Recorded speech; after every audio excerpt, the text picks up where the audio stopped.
Aku masih trauma. Demikian pengakuan selebritas Ratu Rizky Nabila yang menjadi sorotan tajam warganet.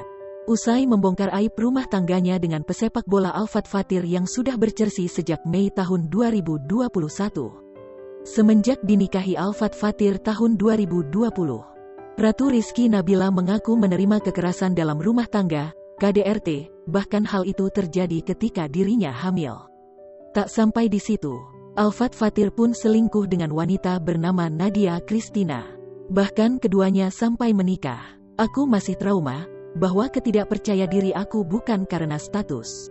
Lebih ke malu aja, kata Ratu Rizky Nabila kepada Warta Kota Live, Tribun Network, ketika ditemui di kawasan Kebayoran Lama, Jakarta Selatan, Minggu, tanggal 16 Januari tahun 2022 petang. Meski sudah beberapa bulan cerai, aku masih malu, sambungnya.